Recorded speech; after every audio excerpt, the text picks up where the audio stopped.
चलो अपन अनुभूति को तो जरूर बताए। शिव गुरु के चरणों में प्रणाम, माता पिता के चरणों में प्रणाम, दूर दराज से आए हुए भाई बहन के चरणों में प्रणाम।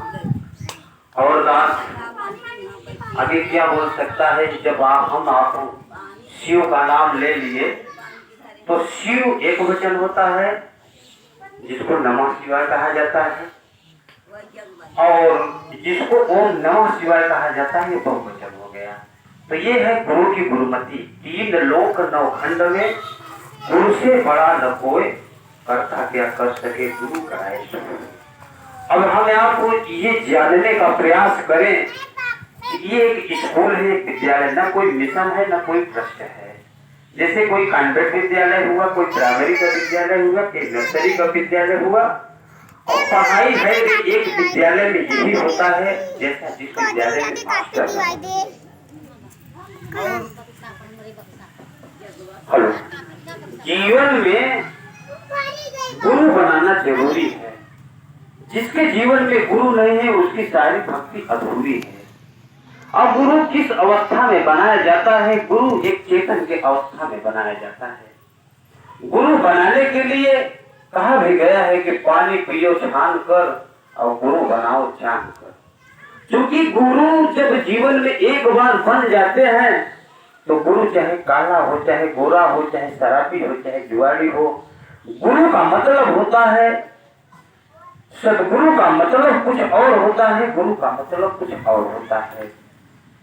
और जब आप सब यहाँ पे समय निकाले हैं तो ये समझने का प्रयास करें कि पहले आप ये दायरा बनाइए माया का, कि जब हम सदगुरु के भवन में बैठ जाएं तो हमारा मोह माया लोभ से कनेक्शन कट जाए।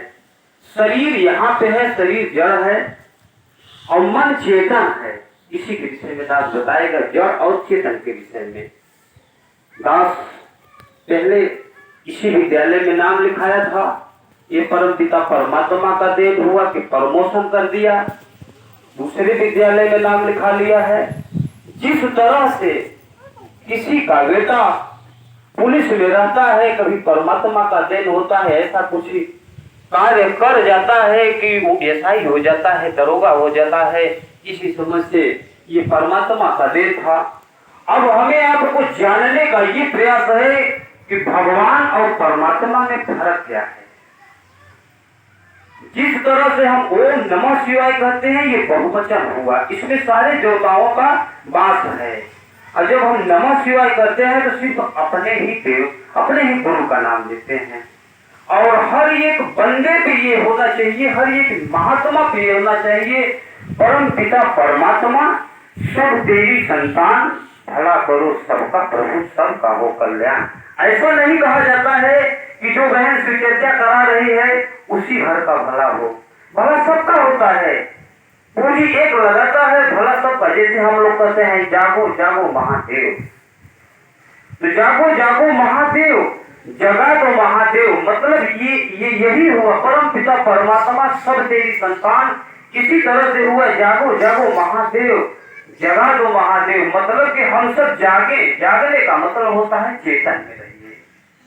आप कहीं भी देखे होंगे, किसी भी ग्रंथ से आप मिलाएंगे तो चेतन के अवस्था में जब हम आप हो जाएंगे तो अभी हम कहते हैं ना कि कुछ काम करो तो आपको चेत है कि नहीं, तो चेत का मतलब होता है चेतन की सत्ता। और पहले हम ये ध्यान दें कि हमारा कनेक्शन शरीर यहाँ है, शरीर तो जड़ है, मन हमारा यहाँ है कि और कहीं है। तन मन धन, इसी को हम लोग अपने विद्यालय में जो हमारे गुरु ने सिखाए हैं, यही सिखाए हैं सेवा सुमिरन सत्संग। पहले पे क्या है? सेवा। सेवा का मतलब होता है कि जैसे आज खमरिया गांव में सत्संग हो रहा है तो ये आपको सोचना चाहिए कि मेरे गांव में संत चल के आए हैं, मेरे गांव में संत चल के आए हैं, तो मेरा कर्तव्य बनना चाहिए खमरिया वासियों का कि जो दूसरे गांव से आए हैं पहले उनका सेवा करें। सेवा से बड़ी कोई भक्ति नहीं है। जब हम उनका सेवा करेंगे तो उनका आत्मा खुशी होगा, आत्मा खुशी होगा तो कहेंगे खमरिया वाले महात्मा बहुत सज्जन थे, इंसानियत है उसमें। यही संस्कृत का शब्द है मनुर्भव। कुछ बनो या न बनो, धनवान ब्यादरी जात बाद में बनो, पहले परमात्मा हम आपको संस्कृत का शब्द है मनोभव, पहले इंसान बना के भेजा है, अन्यथा कोई जात नहीं बना के भेजा है। जात किसका होता है? कहे संतों की न पूछिए जात, ज्ञान पूछ लीजिए। संतों की न पूछिए जात, ज्ञान पूछ लीजिए, और तलवार खरीदिए मोल करके, पड़ी रहे ज्ञान।